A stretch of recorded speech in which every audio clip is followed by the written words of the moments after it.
So the good news is we're in the home stretch. The bad news is it's the most intensive one. It's a lot of notes, and unfortunately, I can't leave you the slides because this is part of a book I'm publishing. And when you do a publisher's contract, they insist that all the material has not been disseminated and sent around, all this kind of stuff. So it's a bit brutal, but again, this is really about how production companies and studios look at your material when you submit it. So it's kind of the mirror image to what all these writing gurus trying to get you to write. This is like when you send in a script to a production company, to a producer, to a studio, these are the questions that they will ask of your script. Does that make sense? Yeah. Okay. So it was kind of slightly misrepresented in the material, publicity material, whatever, for this lecture, that it is going to be about what the studios are looking for. That's kind of part of it, but it's not like hot tips on Ridley Scott's now looking for a romantic comedy. It's not going to be that. It's going to be how it's giving you the edge on your peers by knowing how your script will be processed, per se, be constructed when it gets sent into to production companies. So it's actually, I see that being very useful.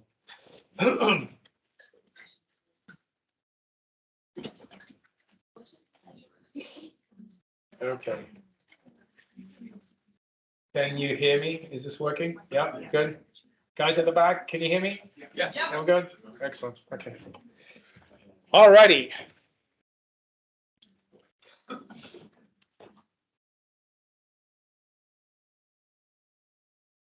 By the way, I have an article online, creative decision making within the contemporary Hollywood studios. That again goes into a lot of details. I wrote it for the Journal of Screenwriting. It's kind of academic, but it has all the nuts and bolts in it. If you go on Google Scholar, you can get it for free. If you don't go on Google Scholar, they'll probably try and charge you an outrageous amount of money for it. And I'm telling you that because academics never get paid for whatever they write. So I love to give it away for free. Okay.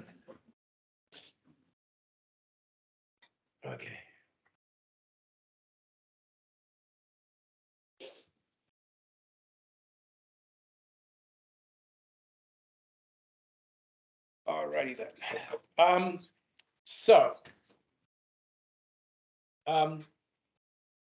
How film production companies and studios assess your script. Everyday producers, studio executives, agents, and managers receive a seemingly endless number of screenplays, novels, plays for their consideration. The more senior executives' personal stack often consists of the latest offerings by the likes of amazing screenwriters like David Koepp and Ron Bass. It will also include several full packages from agencies with major stars and well-known directors attached to the scripts. So we know what packages are now, right? It's the whole thing.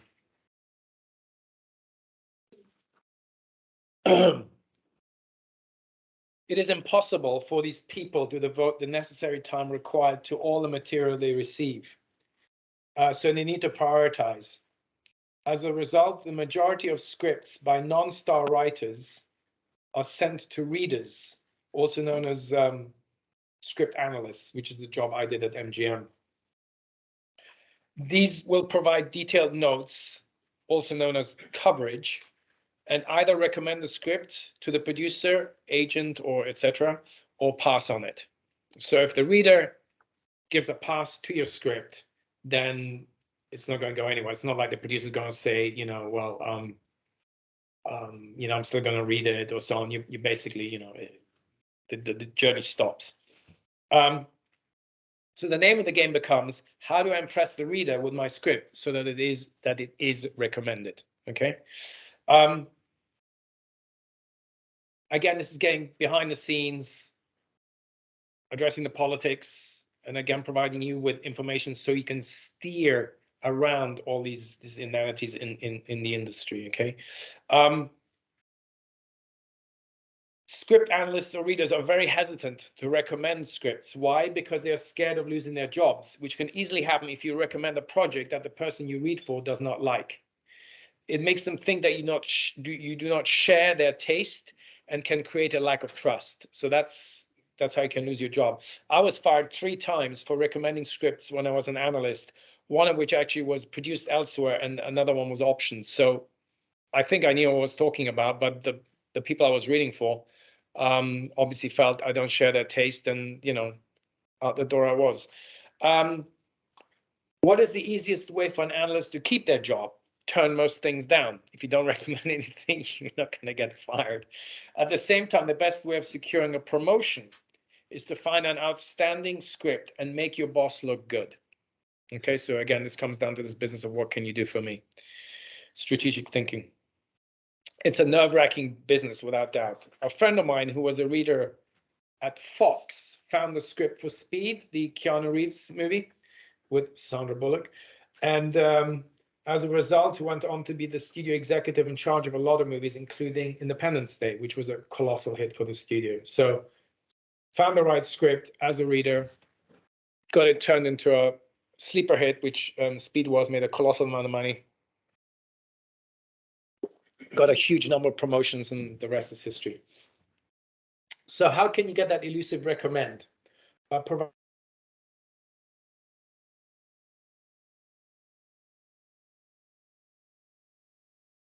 So all of the entire motion picture industry is about risk reduction, truth be told, risk minimization. The rest of this lecture will be devoted to how the industry analyzes your script. This will give you a distinct advantage over others in the industry in the race to become produced screenwriters. So it's like knowing the answers to the exam in many ways, what I'm going to show you now, okay? So what is script coverage? Script coverage is made of 3 sections. The top sheet, which summarizes the project's details. The synopsis, which is usually about half a page to 3/4 of a page, tops.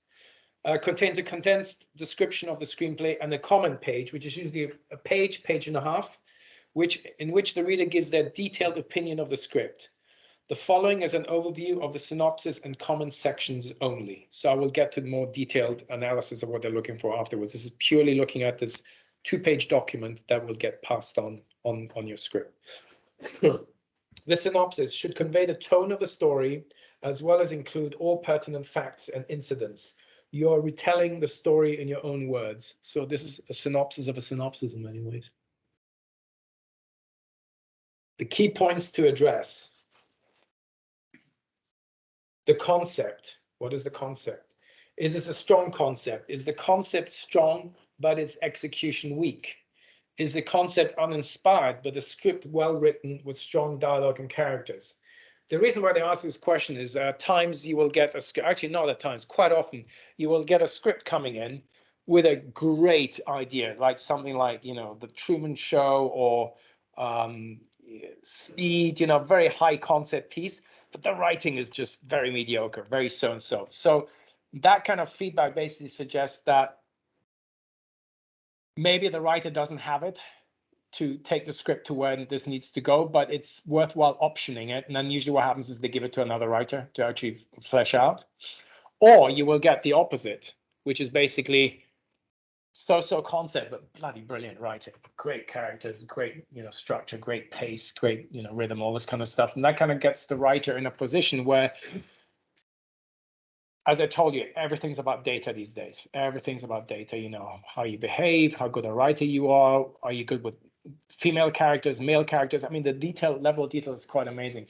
So in this case, you might be on a list that says, this person's concept wasn't that great, but they would be somebody to consider in the future if they come up with something different. Okay, so thumbs up for the quality of the writing, thumbs down for the concept in this particular instance. It also asks if the material lacks a strong conceptual hook, what other elements does it have to indicate that it will be a commercially strong movie?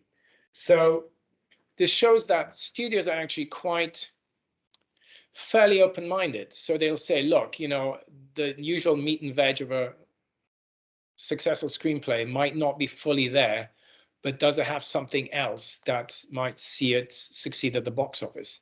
Which is actually, so basically saying that they're open to that question being answered positively. So that's quite encouraging. So your film might be something that is entirely, I don't know, special effects driven or whatever. Do you know what I'm saying? So that is an element that could still give your script a shot of being acquired and made.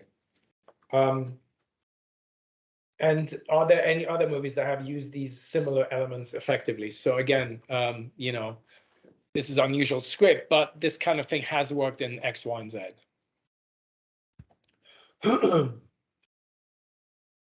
Characters. Again, there'll be more detail once we get past the coverage sort of analysis. Is the protagonist sympathetic, motivated, and a decision maker? Does he or she go through an emotional or physical change during the course of the story? That's the character arc, as they refer to it. That's very important. So one of the complaints that Harrison Ford had, or people had, no, he complained about it as well, actually, was that there wasn't enough of a character arc in his role in Blade Runner. So what they like to have is that, you know, a character comes in with a specific mindset, attitude, perspective, and then things happen to that character, and then he or she changes on the basis of the experiences and becomes, usually in Hollywood movies, a better person. They like to see that change, and truth be told, actors really like it as well, because it gives them, you know, somewhere to go with the role. If you're just playing the same, it happens a lot in television, you play the same character beginning to end. You know, you just the guy who does the law, you're the guy who arrests people. Do you know what I'm saying? There's not much change there. So does he overcome obstacles? For whom can we root? From which character's point of view is the story told? So not everybody needs to be a hero. You can have anti-heroes, like The Usual Suspects, or there's a number of films out there, film noirs. They're anti-heroes, but we still manage to sort of root for a character or find them interesting. But the best ones obviously are the ones that you can somehow, in one way or another, you can empathize with them. So the more of you is on that screen in that character, the more likely this thing will work, they'll succeed. Yes. I mean, one obvious film that comes to mind is Billy Liar, which was a classic film comedy of its day, in which the protagonist was quite sympathetic, totally unmotivated, totally unable to make a decision, and had no personal change at all over the course of the movie. I mean, where would that get today? I guess it wouldn't. How long ago was that? How long ago was that, Billy Liar? Yeah. Yeah, truth be told, there's a lot of films made in the 1960s, which is an amazing era for filmmaking, because so many risks were taken. You know, that would just not get made anymore these days. Or they would totally rewrite the character, so there's redemptive character arc driven blah blah blah in them, and you know. Yeah, I mean, look, one of my favorite movies is Harold and Maude. Who's seen Harold and Maude? Okay, so it's an outstanding movie, but it is a movie, you know, about a guy who wants to commit suicide per se, and then he has a relationship with somebody who's like, you know, Ruth, whatever her name was, is like 80, and he's 20, and they have a, you know, they have a sexual relationship, and it commits with her committing suicide at the end of the picture. Would never happen these days, but it is one of the most heartwarming, unforgettable films you will ever see. If you haven't seen it, absolutely go and see it. Harold and Maude, astounding movie. I obviously I met Bud, what's his name, the guy who played the lead role years ago at some party in Hollywood, and he had this amazing head of hair in the film, completely bald at this stage in his life, and he gave me his business card, and it said movie star, which, you know, he was basically, I'm almost forgotten at that stage, but you know, it shows the sense of humor, and I just love that guy. Okay, relationships. What form do they take, and how well do they work and change? Emphasis on change. Okay. Discuss the dynamics of the relationships. The fuel for good dramatic and comedic writing is conflict, as we've established early on in the day. A scene where two characters talk to each other and do nothing but agree is almost by definition boring. And you see that quite often. You know, two people say, yeah, this is really great, you did a great job, you know, blah, blah, blah. Boring. Conflict, conflict, conflict.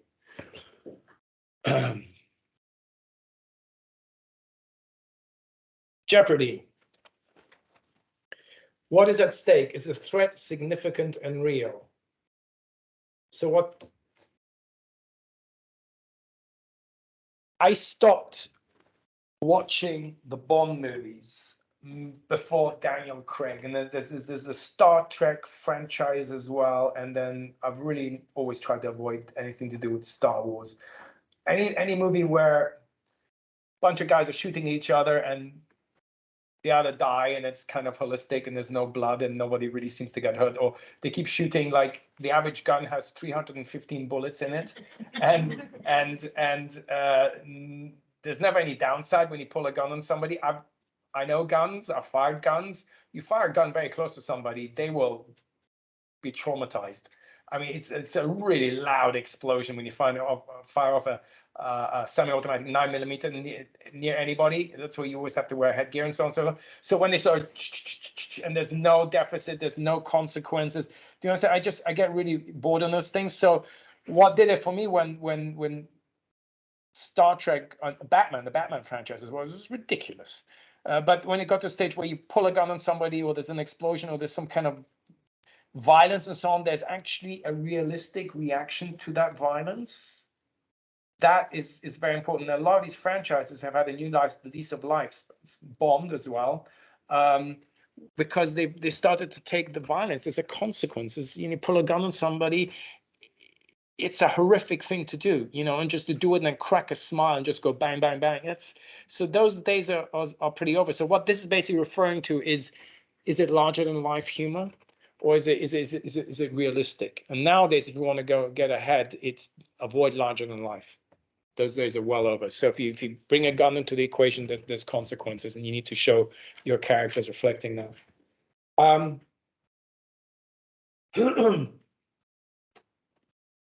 Do we care for what is threatened? Does a jeopardy propel a story forward, and how does it add suspense? There's a theme here, and that theme is relatability. If we do not care about a plane crashing because none of the characters inside are well defined and relatable, or a building blowing up, then we are numbed by what is going on. That is why so many movies that offer us action shot after action shot, endless explosions, fight scenes are just boring. We just get totally immune to it. We're overexposed, there's no more reaction. Because we don't care. The quality of the eye candy on the screen will only entertain us for so long. Less is more. Relating or identifying with one of the characters on that plane makes all the difference. Okay, so do your job, do the craft, make people feel it, but don't. So many of these Hollywood movies nowadays, because the screenwriter wasn't very good or ran out of steam and so on and so forth. They just kind of go from one of these fight scenes like the last, what was it, Keanu Reeves thing, the franchise is doing right now. Huh? Not Matrix, the other one. John Wick. The last John Wick, where just started throwing millions of dollars at this thing. You see these fight things, and him and whatever her name is, they're fighting off 60 people, and it's the same roundhouse kick, and blah, blah, blah. The 16th, you kind of go, boring, dull. Do you know what I'm saying? So as a writer, especially starting off when you have to work with much smaller budgets, you're much better off just doing the craft, giving us really great characters. So one has well-defined characters with good, complex psychological profiles. So when something happens to them, we really care. We relate to it. You say, oh, that could be me on the screen. This is the way I would react. So that's actually very important. Dialogue. Does the dialogue fit the characters? Is it subtle? Is it mere exposition or stilted? If you look at Tarantino's films, for instance, most of the entertainment value is in the dialogue. Does anybody really remember the plot of any of his movies? I don't. One of the reasons why it's important to have a table read with experienced actors, and this is the third time I mention it, when your script is done, is if the actors cannot make the dialogue work, they will tell you and will often come up with better suggestions. For instance, again, ad nauseam, my favorite movie, Blade Runner, the end scene, the death scene with Rutger Hauer and Deckard. Rutger Hauer is credited with having either fully written or edited the last scene when he's dying over there. So Ridley Scott was open well, apparently Rutger rewrote it or wrote it, and then he asked for Ridley to come to his trailer, and he read it to Ridley, the whole death scene. You will not believe my eyes have seen, a lot great stuff, and really said, hey, that's really cool. Let's use it, and it's become one of the historic scenes in all of moviedom. That final interaction, and it is sad to see how many directors are not open to that. They would just say, it's a script, nothing, you're the actor, act. Leave the rest alone. So there's a hallmark of a good director who will encourage that participation from his or her actors. Okay. Structure. Does the pacing of plot events build effectively to one or more climaxes? Okay, so you can't have scenes running endlessly. You need to have a crescendo build up and then start again, and you can't have endless action because we just discussed that there has to be a crescendo, a build up, and then usually an act break, the turning point or something. Do any of the subplots reflect thematically on the main plot? The issue with subplots is that they need to be complementary to the main plot. A lot of scripts have subplots which are all over the place and at times take over from the main plot and create a lot of confusion. So basically people are wondering, what is this film about? So usually you have an A line subplot, and then you have main plot, and then you have a subplot on either end, and at a certain stage they have to come together. They have to be synergistic. What happens at times is that you've got literally 3 movies in one movie. You kind of go, well, what happened to that? Oh, it got dropped. So subplots, if you use them, they have to be complementary. They have to make sense. They have to contribute to the main plot. Okay. If there are flashbacks, are they effectively integrated into the story? Now, flashbacks are a device that are usually frowned upon. So try to avoid them. It's like exposition. Try to avoid them and tell your story in a linear way. If they are key to the story you're telling, make sure that the to and fro does not confuse the audience. Okay, that's very important. Commerciality. Commercially, what are the weakest aspects of this material? Are you getting?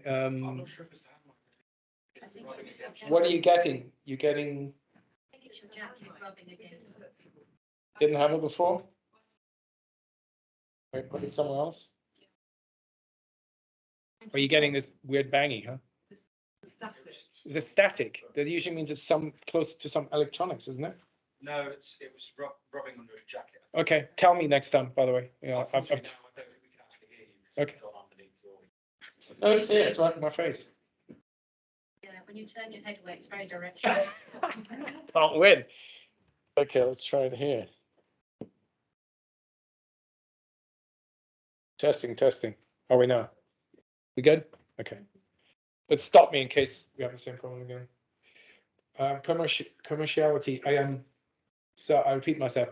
When evaluating the potential commercial appeal of the material, pay special attention to current or growing fads as well as trends that have peaked. Okay, so someone like Andrew Niccol, who does all of these kind of movies about privacy issues and so on and so forth. He's did the Truman Show, and then Gattaca and various other bits and pieces. He's very prescient, so he has a sort of a very good honed instinct almost for what is going to be an issue, or more of an issue in 2 or 3 or 4 years' time. So he's very good at that. So this is something you might want to look at. So, and as I said before, don't give us this year's movie again next year. So because it's not going to work. So as a screenwriter, if you think about it, if it's going to take you, let's say, a year to write a screenplay, and then it takes, and that's been very conservative, 2 or 3 years to get it on the screen, where are we going to be? As in countries, economies, is it going to be health issues like we just had a pandemic? Is it going to be, war issues and Mr. Putin doing his thing? Is it going to be energy issues, food issues, and so on? Trying to be slightly, predict what's going to happen. It's obviously not easy, but, some people do a really good job. And it's kind of,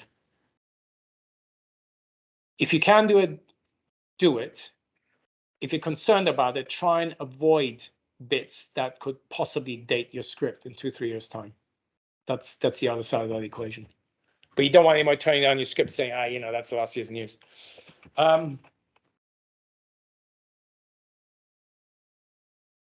I just told you what I've written down. Also, the term commerciality is relative. It means different things in different contexts.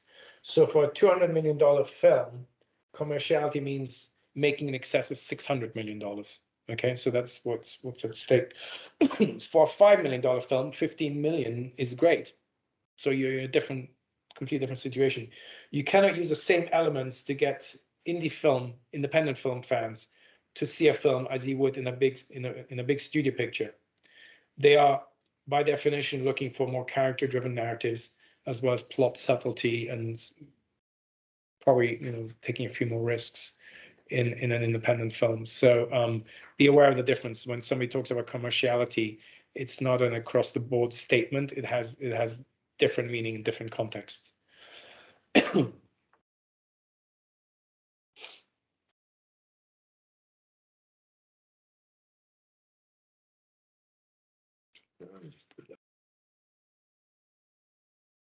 Falling behind.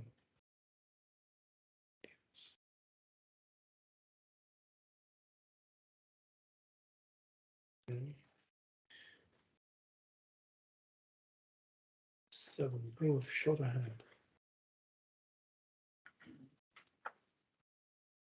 Some audience. Okay, audience. Again, this is kind of reflects part of what I was saying before in terms of independent movies versus blockbuster studio type products. So obviously a blockbuster has to pack in as many people as possible. Independent movies can be quite niche specific. So be aware of who will be the audience for a particular movie. Example, young adults, mature audiences, teenagers. As I was just saying, the mission statement of a blockbuster movie is to try and appeal to everyone from 8 to 80. Independent films can be successful by appealing to an age-specific demographic, such as boomers or Generation X, or be gender-specific. For instance, films made for women. Ethnicity, sexual orientation, etc. All of these have a number of niche films made to address relevant themes.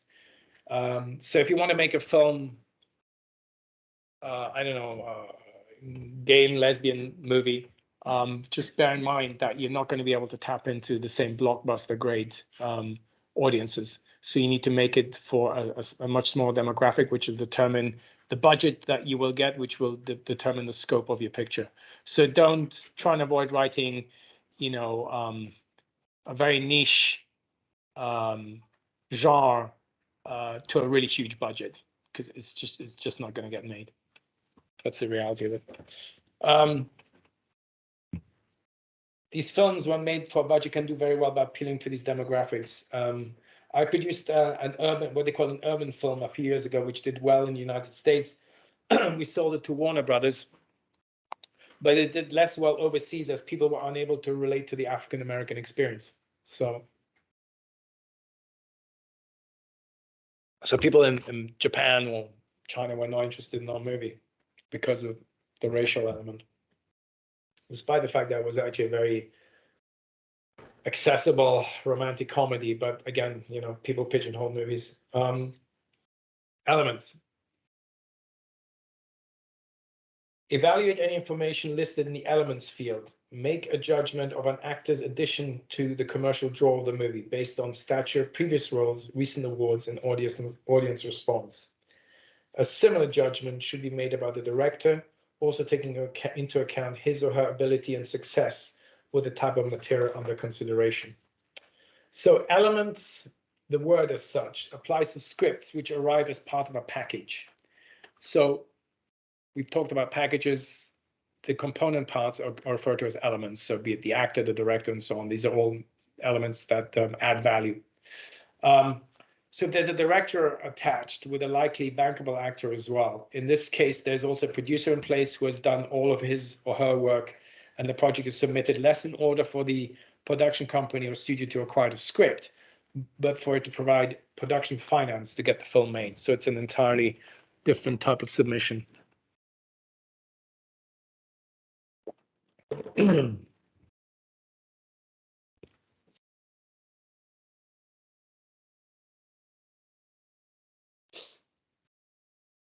Okay, now we're going to a little bit more detail. So what I was talking to you about before was basically what what is involved when they do coverage on script. And again, by the sheer nature, the brevity of the document, which I said is about 2 pages, is very limited, right?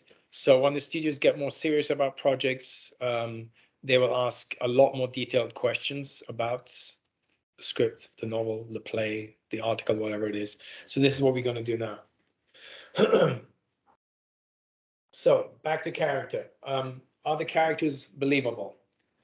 Is their behavior consistent with human nature? So we talked about before about, Bond and guns and, what is somebody's reaction in a time of crisis? It has to be credible, it has to be real. Try to avoid larger than life. Is it clear who the story is about? Who are we rooting for? Can you identify in some ways with the main character, the hero, the protagonist? Is she or he likable, sympathetic? Again, very important. Does the main character change, grow, or develop? Is the main character active or passive? So as your main character, you definitely want them to be active if it's your lead. Are they supporting, or if it's kind of a situation where somebody starts off being very passive and then their character arc, the change is part of their process of evolving, and then they become very active in their story, in their fate. So that's actually quite a decent way of going about it. So it's like the awakening. Somebody has a moment, where they suddenly go, no, I need to empower myself and be in charge of my life.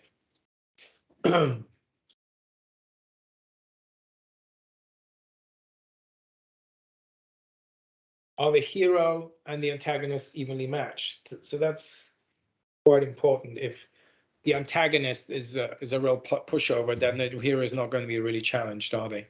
So you really want somebody, actually, on the whole, you want starting off, you want the antagonist to be a lot more powerful, dominant, effective than our hero. And then they learn, they evolve, they grow, they make some changes in their approach, and then they become as good as the antagonist, and then they get to a stage where they're actually better. And that's usually when you're in your third act, when you're coming to the conclusion where the hero has become better at his or her job. What's at stake for the main characters? What do they want? That is a very important question from the actor's perspective. They always want to know what is it that the character wants.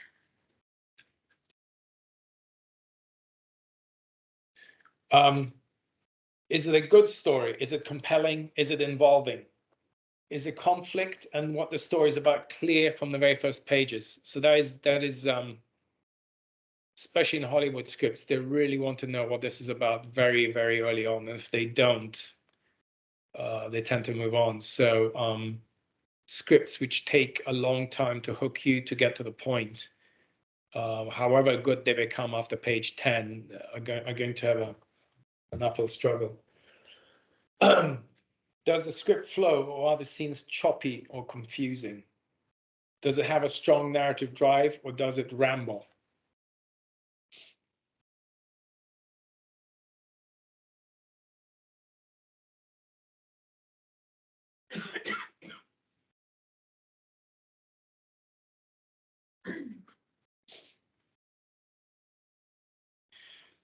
Hold on.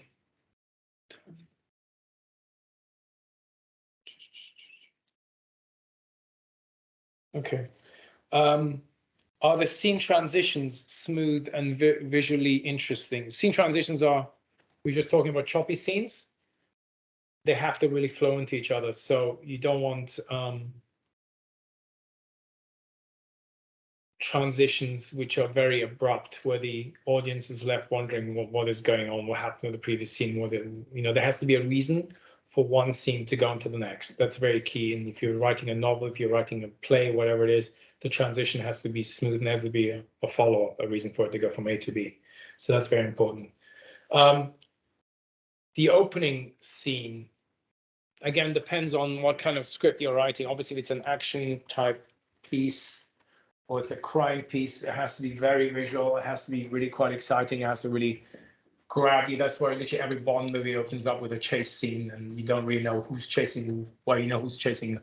You know who's being chased, which is usually Bond, but you don't know why he's being chased. And there's a great set of visuals and so on and so forth. So again, that's high octane way of getting into it, and but that's not going to work for a rom-com. That's not going to work for you know, a more pensive piece. But whatever it is, your opening has to be really powerful, has to really grab people. Slow openings are rarely forgiven. So just bear that in mind. Even if it's a very character-driven piece, you need to open up with some very high octane dialogue, some kind of conflict. You know, there's all these, you know, Kramer versus Kramer and all these kind of 80s movies which are very sort of character-driven. Deer Hunter.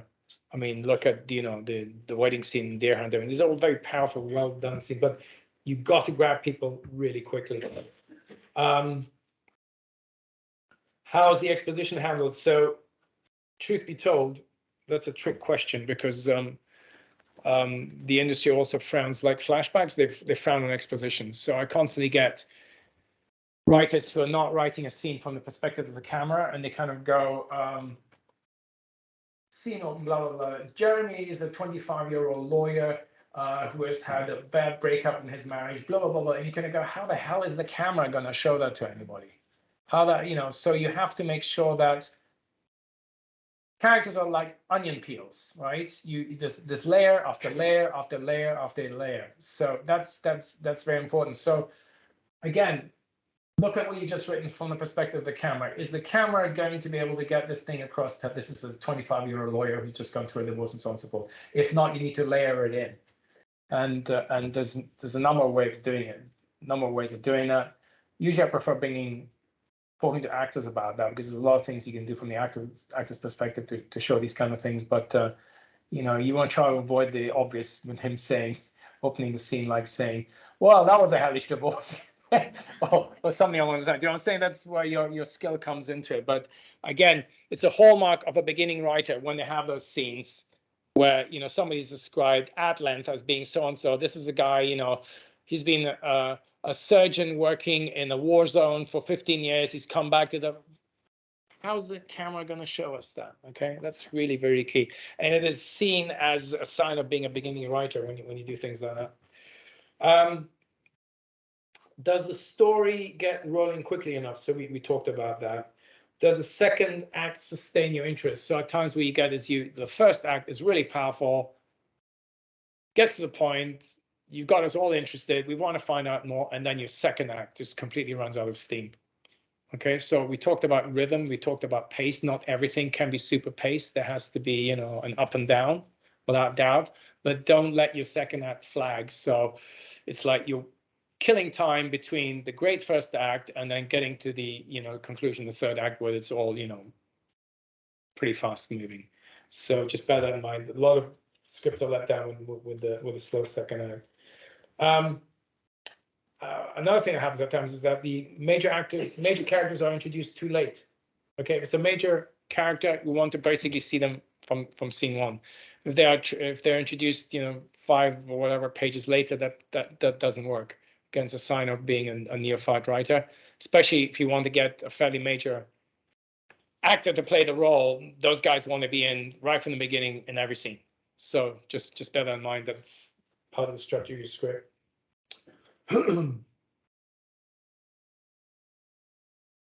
Now,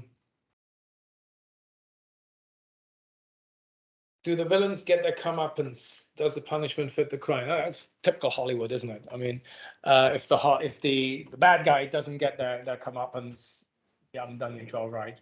And that adds a measure of predictability. I would say 9 out of 10 movies, you know, the bad guy gets their comeuppance at the end, and I find it more interesting. I don't want to say that when the bad guy doesn't get their comeuppance, but you know, there's a bit of an unpredictability factor, there's a certain learning curve, and it's not quite as obvious when you kind of go, yeah, it's a 95-minute movie, and we're in minute 92, and within the next 3 minutes, the bad guy will, you know, get their comeuppance. So again, if you want to write mainstream Hollywood stuff, there you go.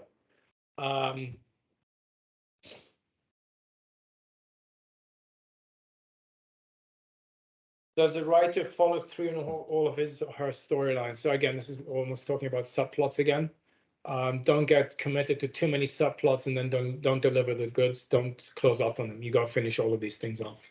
Okay. Do minor characters work out their problems? So again, if you got minor characters with conflict situations, don't overlook them, don't drop them. People actually remember all this stuff. They kind of wonder, well, what happened to that, conflict between A and C and D, and 17 minutes into the picture, and then they sort of got dropped or edited out of the picture and so on. People remember that stuff, and that would really annoy them. So don't do that. Always, control that process. Does the structure feel balanced, or is something out of place?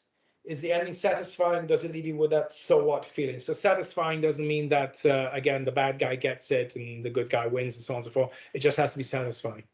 So again, if you're not sure about your ending, run it by other people. Actors, again, great people to go to.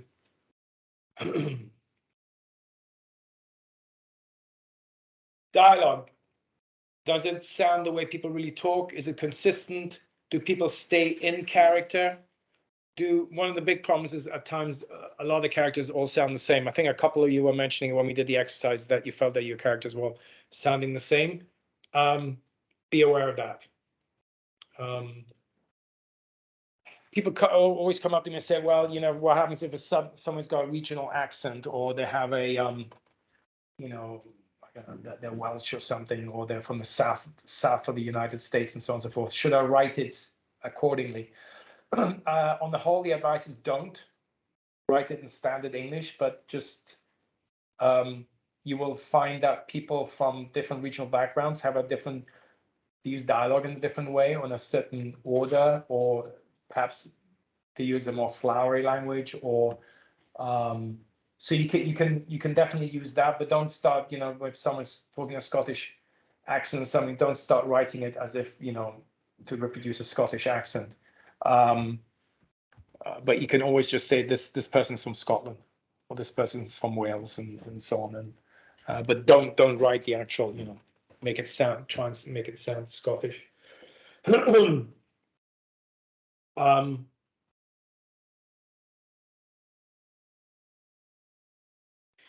If it's supposed to be a comedy, is it funny? Again, you'd be surprised how many comedy scripts aren't funny, especially people who do Monty Python ripoffs, larger than life. There's pianos flying through the air, and they kind of go, it's very sophomoric humor, and they think it's really funny, and you just kind of, wow.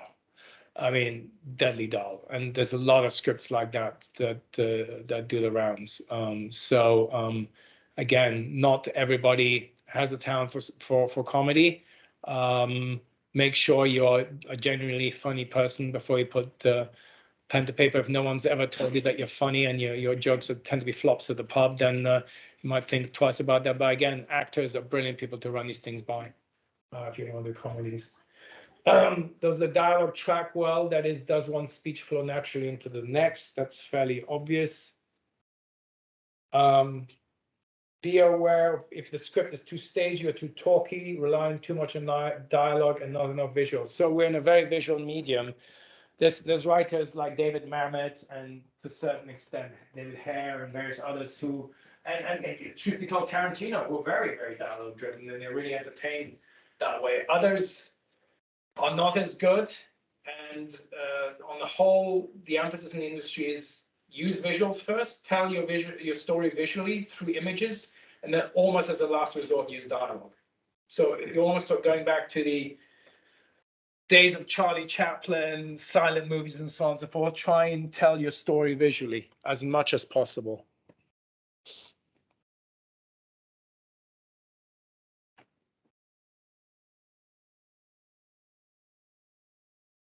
Again, concept, very, very important when they're looking at your script.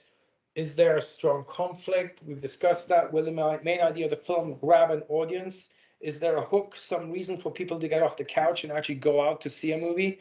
There's still, despite all this streaming stuff and so on, film studios and producers, they're still very keen on getting people to go to the cinemas. And I tell you why, because cinemas still to this day act as the biggest, most expensive advertising campaign for any movie. So if a movie does well at the theater, it's what they put on the streaming release bar in all the advertising, promotional stuff, and DVDs if they're still doing DVDs and so on. So it's actually still very important for them. So that's their angle. No one really says, is this thing going to do very well, you know, if streamed? It's not the same, doesn't have that same impact. Streaming premieres are nowhere near as sexy as you know, film premieres. So it's still this the industry mindset is very much geared towards mainstream studio releases. And you know, again, are there elements on which to build an advertising campaign? Think about the poster. The poster sells you picture. Is it unique, or is it something that you can basically see on television every night? If you want to make a case for your picture going theatrical, then you need to make sure that you're avoiding being on a power mode. Most things are coming out on television. Again, this comes down to Mr. Spielberg. Is it easily explained in a few words? Is it pitchable? Which to me, that's I mean, pitchable, sure. You want to be able to do your job and sell your picture. But is it really easily explainable? Spielberg's the one who came up with this whole nonsense about, you know, if you can't tell me what picture is about in like 2-3 sentences, then it's not going to be a good movie. Which to me, that's just complete nonsense. But you know, a lot of people buy into that in the industry. So they want you to reduce 105, 7, 11 pages to 2 or 3 sentences, and that needs to cover the whole damn thing. And to me, there's a definition of a movie I don't want to see. If it's that easily containable, and where there's surprises and so on. But here you go, mainstream movie making. That's what they expect from you in many ways. Is there a clear theme? What is this movie about? You know, all that kind of good stuff. Are there other films with similar themes that can be used for comparison? So, e.g., the concept for the film Braveheart can be pitched as Spartacus in Scotland. Or analyze this could be described as The Godfather meets The Odd Couple. So we know I was talking to you about pitching and comparing it to other movies to give people an idea where you're going with this thing. That's one way of going, but just make sure you get it right. I've heard some really bad ones. Is the idea timely? Does it relate to something currently in public awareness? Is the timing right for this movie? So again, this is what we kind of talked about in terms of, you know, Andrew Niccol and various others, you know, crystal ball looking to the future.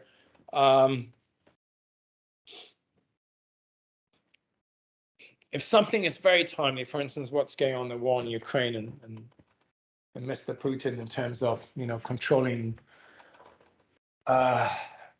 grain delivery harvests and possibly creating starvation in Africa and the Middle East and all sorts of scenarios. So again, if you're going to use something along those lines, use it metaphorically. So give yourself enough distance from the storyline so you're not dating your thing, so you don't want any executive saying, you're talking about, you know, the Ukraine conflict of 3 years ago. Who's doing that anymore? So if you go metaphorical and there's a subtext in there, then that will work. There's kind of, sadly, they're evergreen themes. Again, back to budget. Would the production be prohibitively expensive? A cost of thousands, crowd scenes, exotic locales, lots of special effects, extensive underwater nautical scenes. Avoid anything on water. That's usually complete the recipe for disaster, water world and so on. Are there any special sequences that would drive up the budget that could be trimmed to save money? So as you were discussing at the beginning, especially as a unproduced screenwriter, avoid any of this big stuff. I mean, I keep seeing screenwriters saying, you know, I really want to impress the industry. I've never been produced, you know, and I want to write the biggest, most visual thing. And again, as I was telling you about these Ghostbusters in space writers, it's going to be a hard sell, you know, because you're just not there. So save yourself a heartbreak. Just make it much more containable and lower budgeted.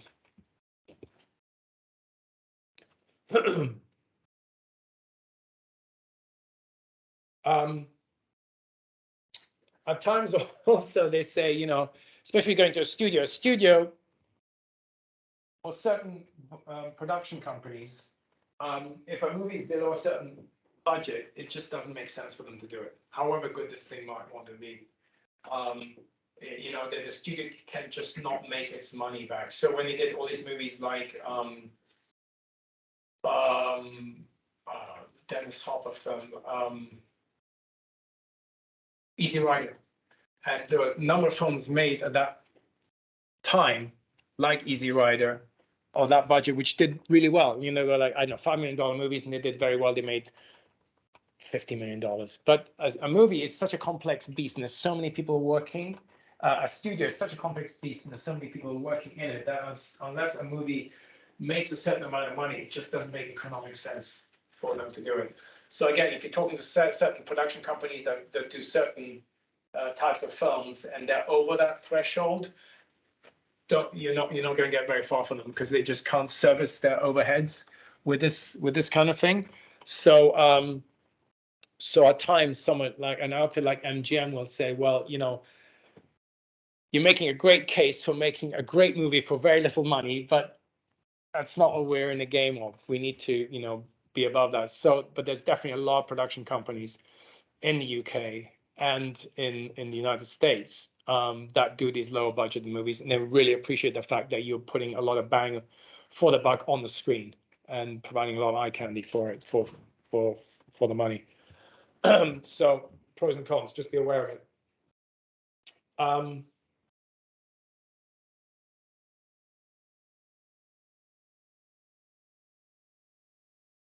At times, we were talking about writing a script with a specific actor in mind. So you write a script for, I don't know, someone like a Brad Pitt or Robert Downey or any of these guys. The problem is the actors of that ilk, they're usually really, really busy. Like, you can't get near them for 2 or 3 years. I mean, very often when they're in production, they won't even read screenplays. Even if their agent sends them something, they're too busy. They're very focused on their script.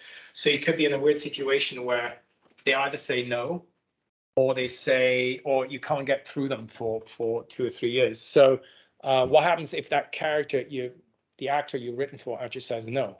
You still want your script to be made by with another actor at some stage. So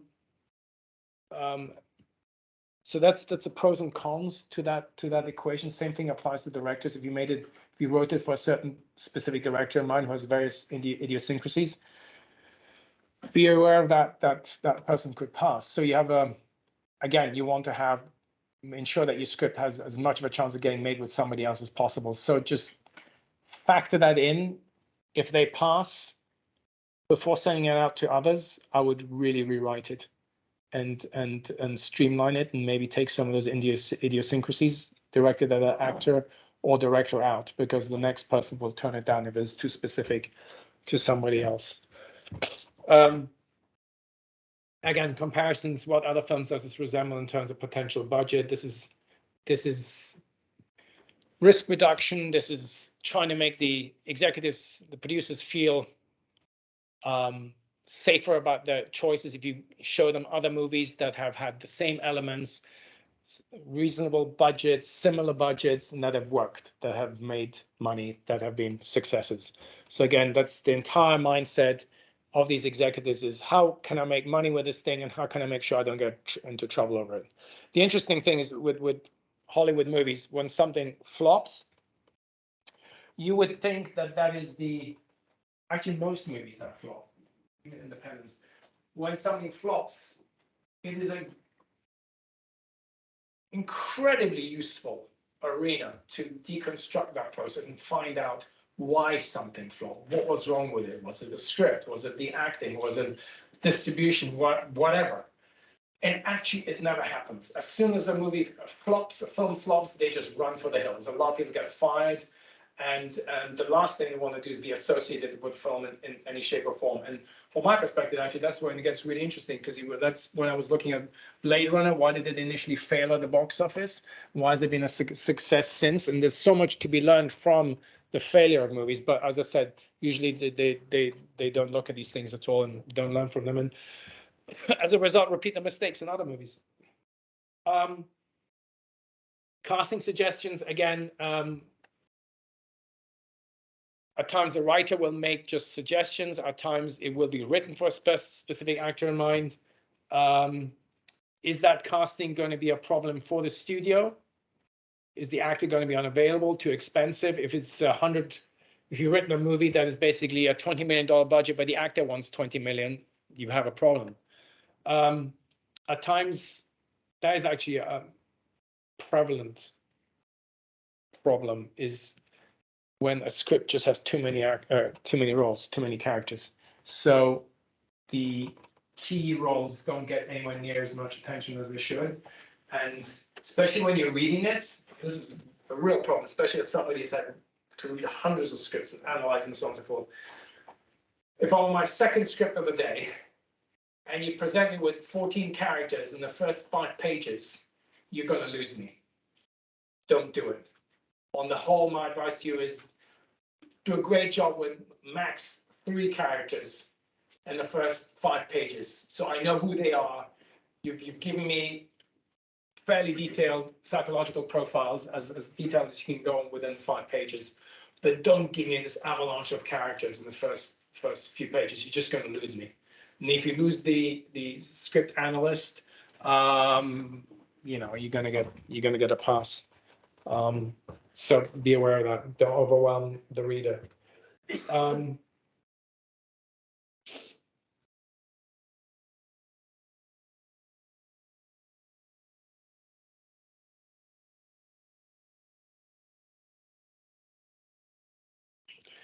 Yeah, but the budget for missing.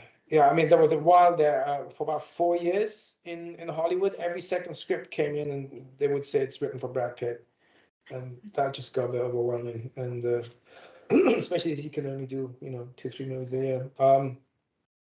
Also, don't write a role for an actor who has just played something very similar. Okay, so if somebody's just done, a science fiction piece, they're unlikely to want to do another science fiction piece. So if they're going to do another science fiction piece, it's because they're committed to a franchise. So as we discussed before, a lot of these actors, they just want to do something completely different. So again, be aware of that. Yeah, because they want to challenge themselves, evolve their craft, and avoid becoming typecast. That's one of their major fears.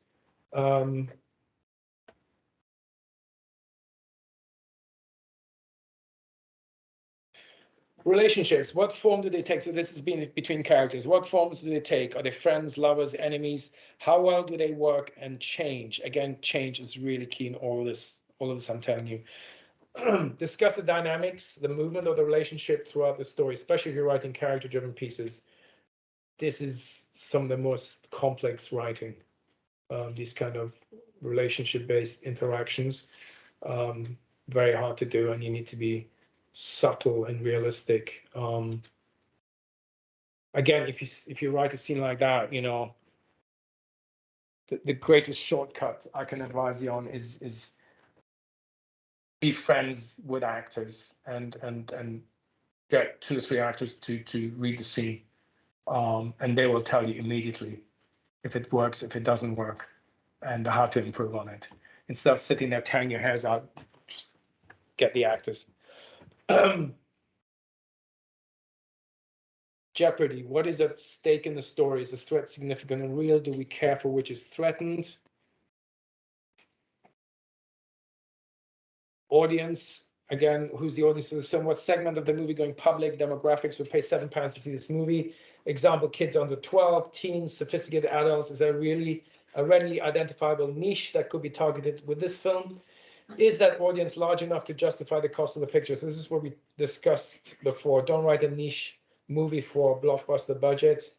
Remember that a film must make 3 or 4 times its production cost to show a profit. The bottom line.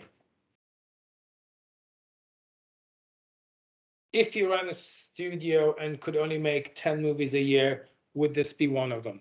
So bear in mind, again, read the trades, read the Hollywood Reporter, Done Deal, see what people are doing, which production companies are doing. I know it's a headache and it's not particularly exciting. I didn't particularly enjoy doing it, but knowing it, the most precious thing you have as writers, truth be told, is your time.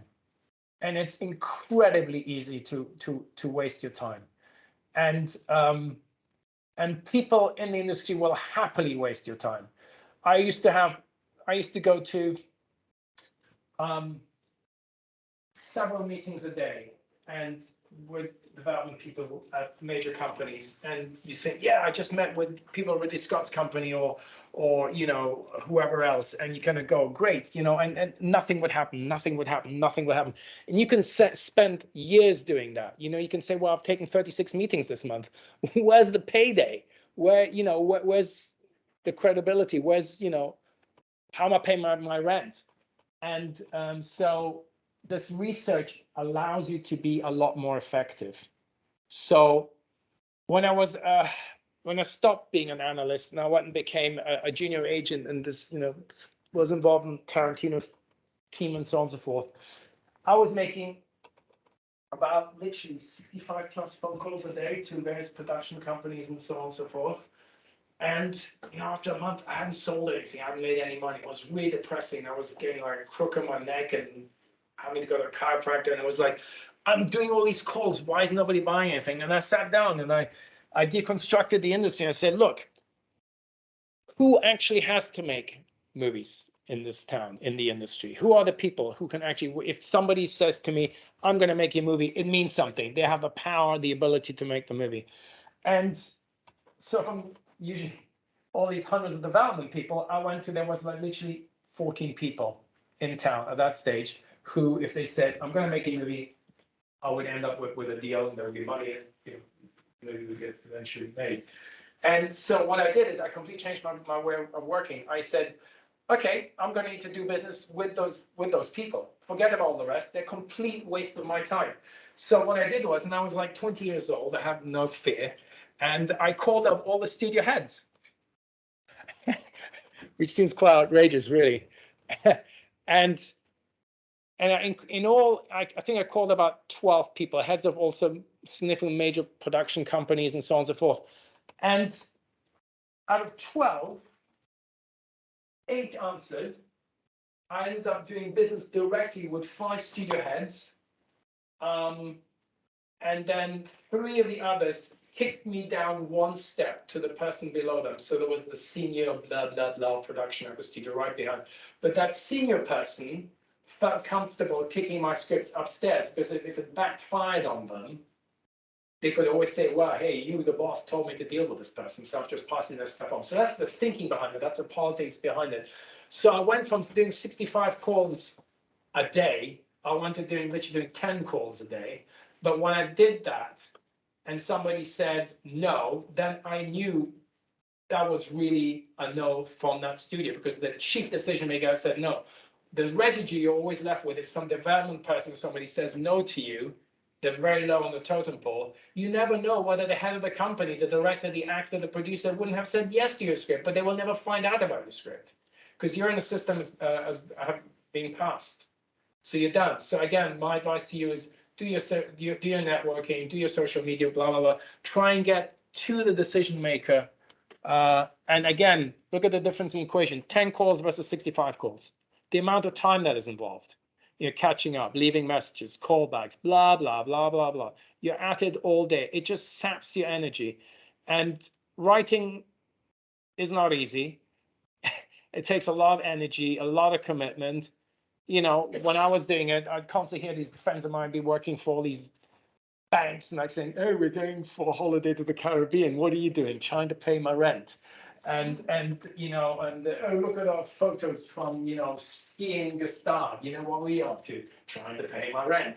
And it gets, we all make sacrifices to do this. We could all be doing something else, right? And we all do it for various reasons.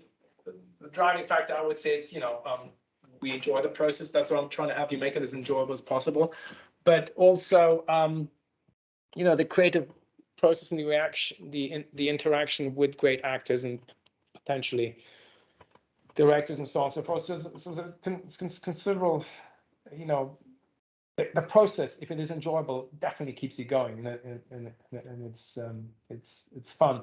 But at the same time, while I've discussed with a number of you outside, one of my big issues is that the system is not geared towards ensuring the best writers, the best scripts rise to the top, right? And it's sad, because as a result, we get a lot of rubbish being made by the same people, because they're really well connected and they're experts at networking. Like this guy going around talking to 200 people, he you can call anybody overnight with a mediocre screenplay and probably get something happening. Whereas somebody else with a really good screenplay, because they don't have those connections, they can't be left on the outside or get a much harder time. So what I've tried to do today is provide you with and behind the scenes insight. This is how they look at your script when it comes in, and show you a lot of the obstacles that you can easily avoid. When agent offers to represent you, don't mess about. Unless you have another offer that they take the offer. You have an agent. You can only go upwards from there. Okay. And in order to save you a lot of time, 65 calls versus 10 calls. So yeah, that's pretty much it. Any sort of rattled on ad nauseum. Any questions? Is there anything unclear? Anything you'd like to find out more about? Yes, lady in the jeans. Oh yeah, the microphone. Yes, just to clarify, do you have an agent? Do you still make telephone calls? Oh, absolutely. So that's a really good question. That's a really good question. Because, brilliant question. You have to be a lot more sophisticated at that stage. The last thing your agent needs you to do is interfere with what they're doing, assuming they're doing anything. So if you call up a certain company and you say, oh, you can take a look at my script, and they say, your agent just sent that script in.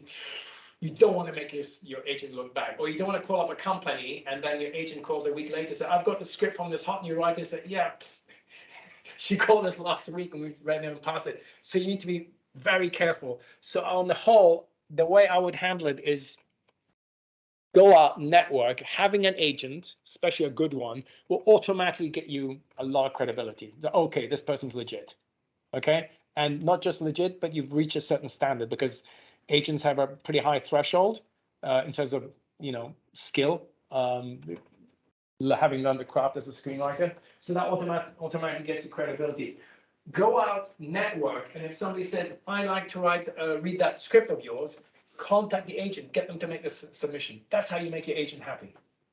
But don't interfere with that process, because there's nothing worse as an agent. You submit somewhere and they say, I saw that last week. So one of the first agent scripts, one of the very first questions agents ask you, be it in publishing or anything, any agent for anything, is, where has it been? If you say, yeah, well, I send it all the time, everyone said, no, your history, right? So you don't want that to happen. You absolutely don't want that. And then if you have sent it to a couple of people, be forthright, because they will find out. And there's nothing that's going to get you axed more quickly than that kind of subterfuge going on. But that's a really good question. Yeah. Another question? That way, no? Did you have a question? Have a question. Yeah. You said that the characters need to be believable and they're behaving consistent with human nature, so, and try to avoid larger than life characters. But we have a Superman. They are larger than life. Yeah, absolutely. Absolutely. But they're all based on comic books that millions of people have identified with. And even those are being harnessed nowadays. I mean, you get the larger than life, but there's moments of reality. But on the whole, nobody goes and sees a superhero movie and is looking for, something to relate to or identify with. It just doesn't happen. That's a whole different genre where anything goes. That's a lot to do with the humor but great comedy is based in sort of truths, isn't it? I mean, if something is way over the top and that would never happen, and the Robin Williams, look at a lot of his comedy and so on. There's always, there's the moment of pain almost in a lot of his comedy, isn't there? And I would definitely, I would not compare writing ordinary people with the latest Thor or Doctor Strange movie. So it's a completely different beast. You're looking at different elements to entertain in those superhero movies, so yeah, yes and no. Yes.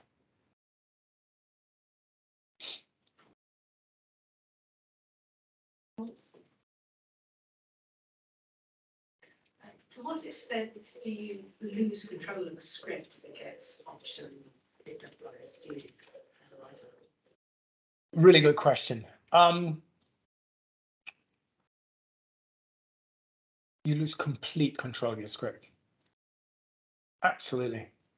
And we have this thing called the Writers Guild that is meant to protect you. And as soon as there's money involved, you take that money, it's theirs. So they can do whatever they want to with it, which is not exactly good news, is it? You're in the money game there, and basically take the money and run. There are some parameters where the guild will protect you. So if they get umpteen writers on it after you, your agent needs to do a deal beforehand that you are always guaranteed a certain type of credit. Very often what happens is that if there are a number of writers involved, and you kind of go, oi, I wrote most of this, why is my credit suddenly, insignificant, or I've got story by credit, it goes to arbitration at the guild. And that's one of the things they do, and they do a pretty good job with that to make sure. I mean, honestly, if you sell them a script, they like the concept, they didn't like your writing as much, and basically 90% of it is now gone, then you're going to have a hard time making much of a fuss. But the guild will investigate it for you. They will literally count words, lines of dialogue, and attribute them to you or to subsequent writers, and so on and so forth. So, but the only thing you can do, which a number of writers have done, is I think you're allowed, as per the guild, to have your name taken off the picture. If it's something you fundamentally disagree with, or you just think it's a complete bastardization of what you were doing, or who you are as a person. I mean, there's 1,000 reasons. But if you want to do that, you have the right of having your name removed from the picture. But yeah, sadly, as a writer, once you take the money, it's their property, it's their IP, which I have issues with, but who am I? Yes. I'm not sure if that would make you Mike will take half an hour to get to you.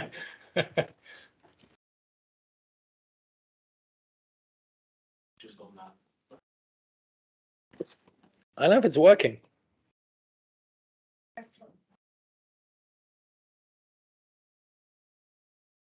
The guys who are online who apparently can't hear you.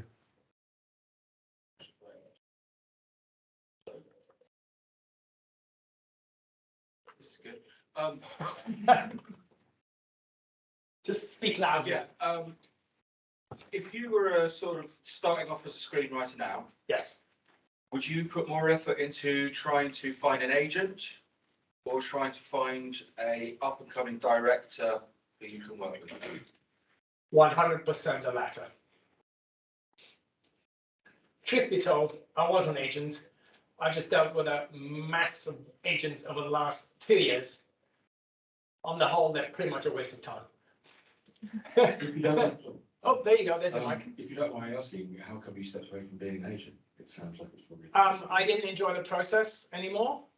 There were loyalty issues. There's certain writers I sat down with for a long, long time, and I got them from up to speed as writers, and then they just basically, being polite about it, move on to a bigger agency.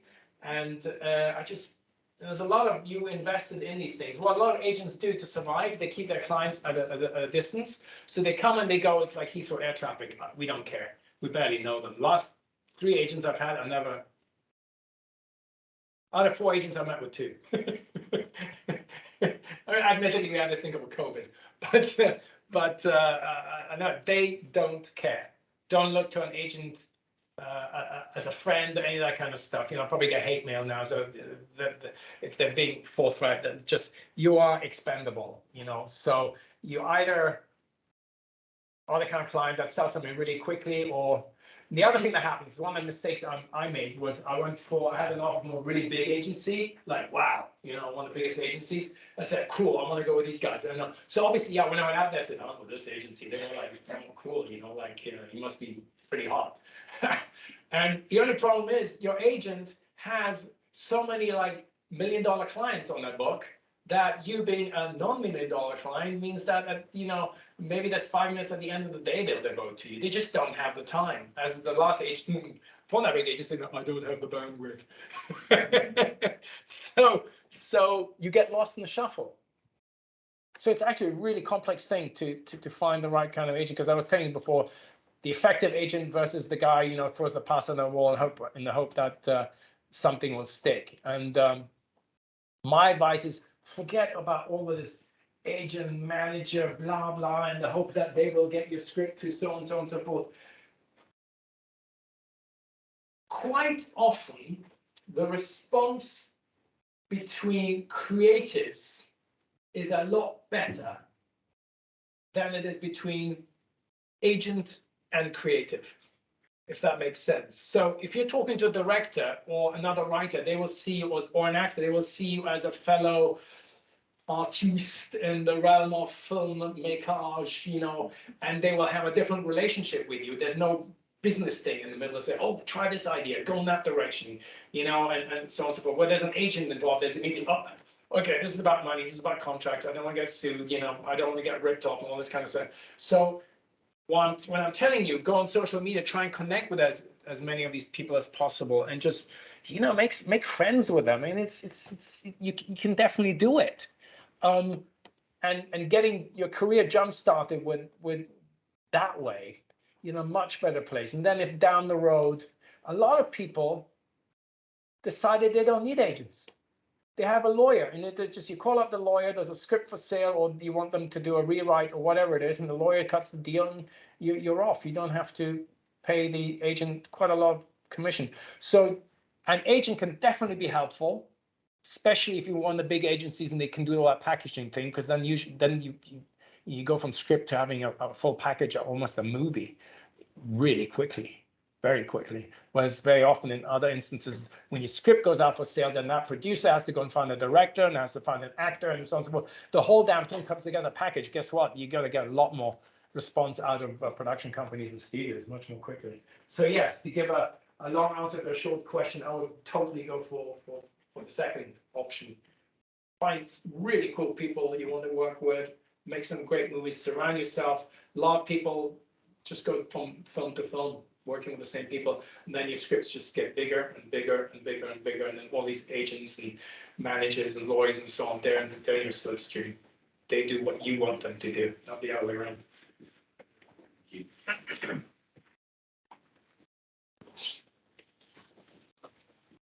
Something I'm curious about, and I've wondered about for a while, is product placement in movies. And, you know, I remember watching Stranger Things a couple of years ago, and there was a scene in it where they're all sitting around eating KFC, and I think at one point someone actually says, that's finger licking good. I wonder, is that written in from the get-go, or is that kind of hammed in?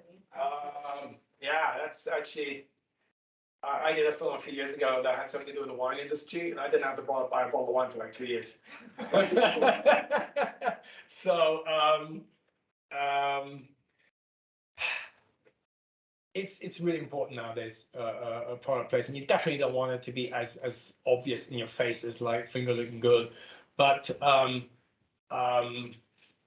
there are people who will read your script with a view to profit maximization, with a view to product placement and those things.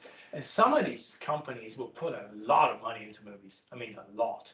I mean, tens of millions, which does make a difference. So if you can't just like stick KFC or McDonald's or something in it gratuitously. It has to somehow, you know, what was that Kevin Spacey movie? American Beauty, American something, when he was working the burger joint or something, you know, flipping burgers at one stage. I think there was some kind of thing there and so on. There's a lot of opportunities to do it in a kind of less annoying way.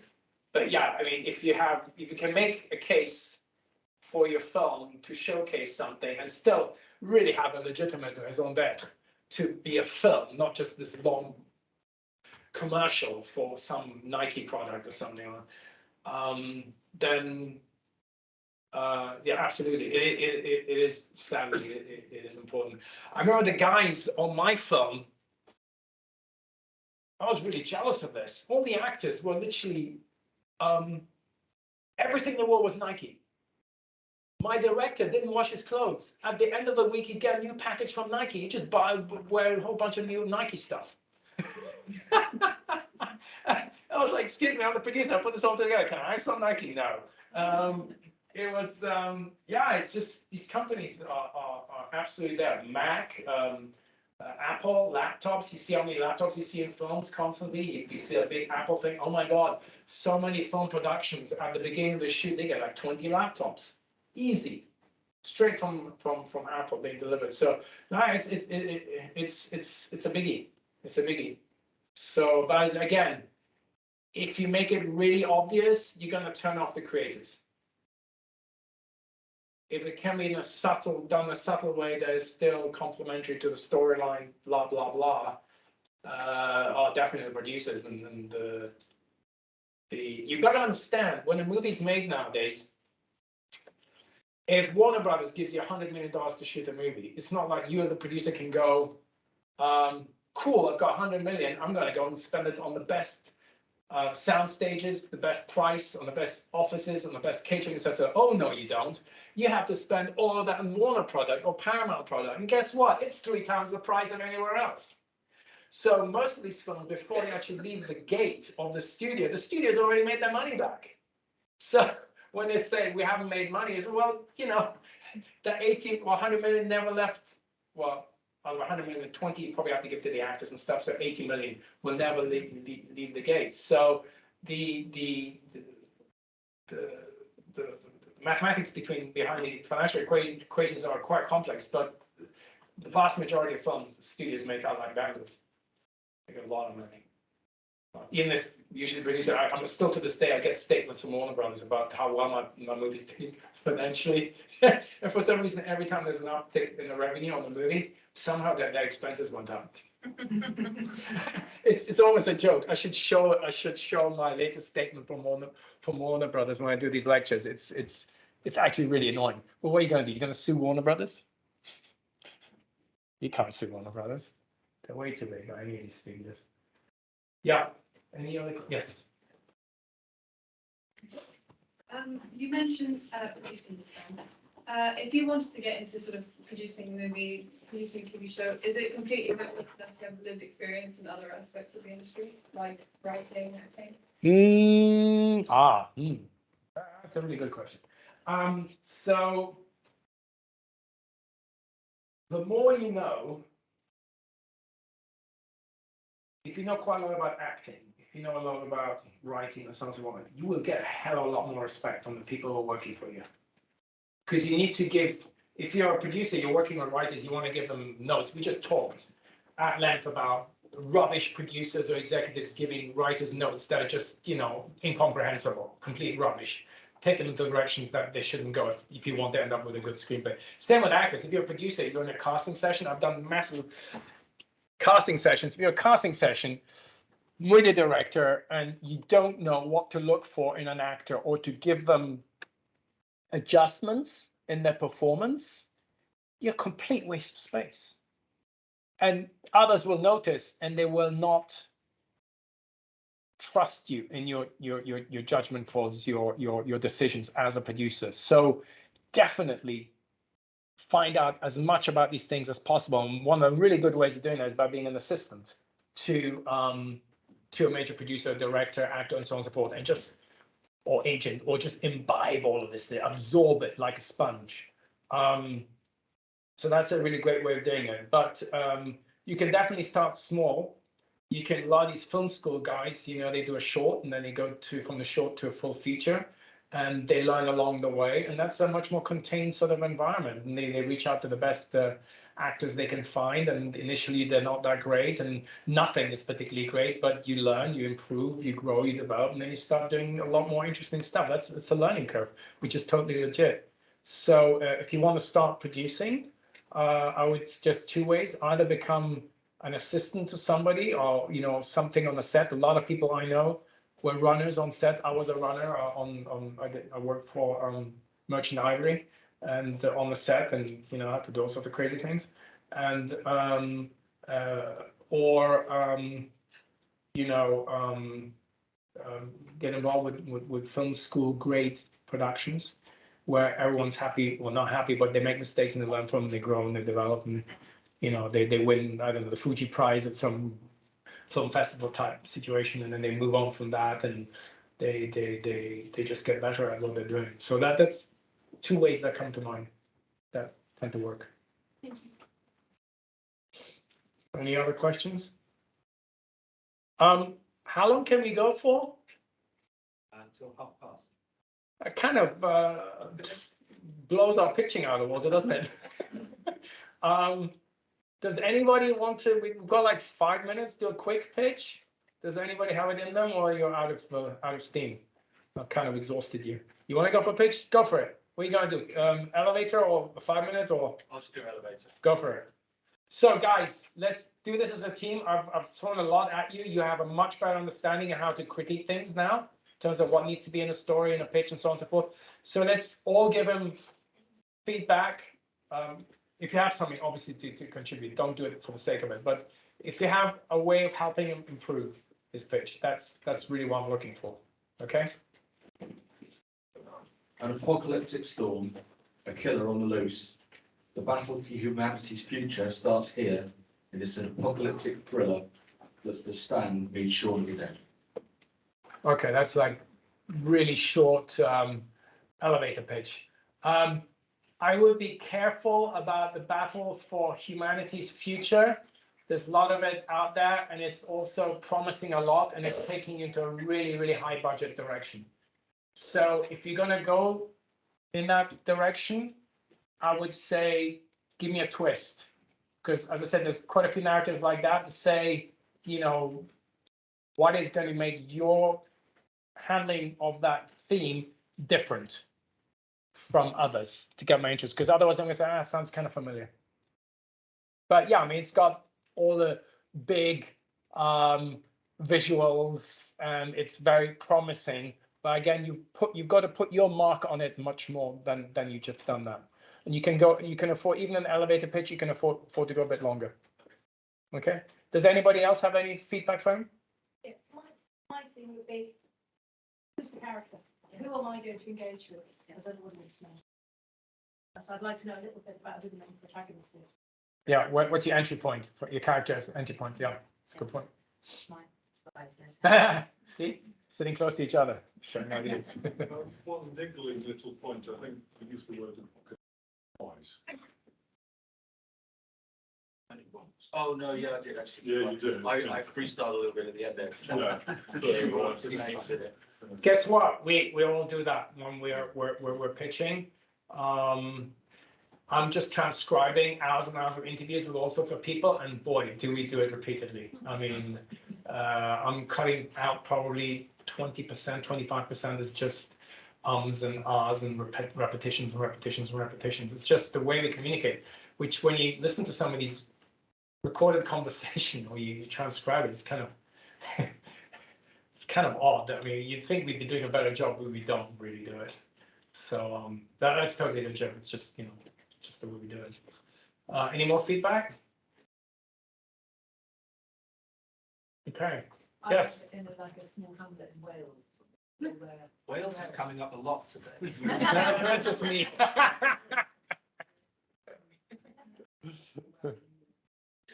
Yes, I give it a more.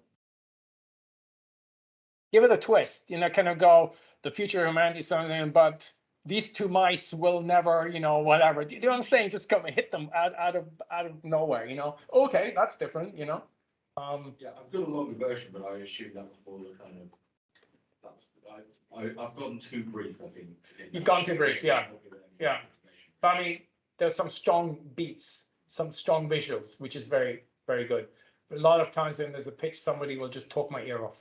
And they get nervous, and then they repeat themselves, and it's like, blah, blah, blah, blah, blah, blah, and you've lost me like 2 minutes ago. So just, but the visuals, again, very important, because by definition, we should be very visually oriented in this line of business, and so that's a good way of going about it. You're very welcome. Any other questions, or am I completely exhausted you? Yes. Could I just ask, on the the longer pitch, the development. Oh, what do I do to it? Not this time, but just speaking, sorry. On the longer pitch, the development, you said 5 minutes, which equates to about 3 pages, I think, if you write it out. Did you mean 5 minutes, 5 pages, 5 paragraphs? No. I mean, the whole talk today was about rules and rules to be broken. So when you go in, very often the thing to do is, if you have a meeting to go and pitch to somebody, then I would totally ask for them, how long have I got? That is the polite thing to do, and it makes sure that you're not cut off halfway, or like you're 5 minutes into it and they say, well, keep going. And you say, I've done my thing, I don't have any more. So always ask to ensure that you're within the comfort zone, the parameters. When you go and pitch, what happens very often when I go in, like this guy who had a great script, but he couldn't follow up with it, but the guy at Universal, usually what happens is we actually go in with 2 or 3 ideas. So you use the elevator or the 5-minute version to test the waters, to see if they're interested. And if they pass, which they often do, they just go next. They're not very nice about it. Next. No, next. It's like, there's 6 months of my life in this. Do you mind? They're just moving on, but it's good to kind of go, okay, well, I'm out of here. It's taking you 6 months to get in that guy's office to have 2 or 3 follow-ups. And so you give them the elevator or the 5-minute version. They say, oh, okay, that's interesting. Tell me more. And at that stage, you need to be able to deliver more. But I would always go armed with at least 2 or 3 story ideas, well evolved, to just make sure your time is not wasted. Okay. Any other questions? I'm really bummed out that we couldn't do more of this pitching thing, but hey, maybe come back someday. But thanks so much. I hope I didn't put you to sleep, and yeah, I enjoyed it. So I hope you did.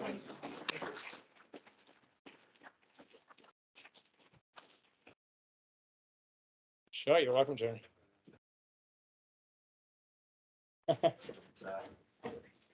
Future hundreds.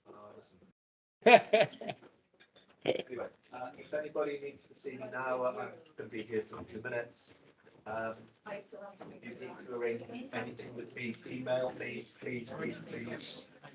I've sent a few emails out.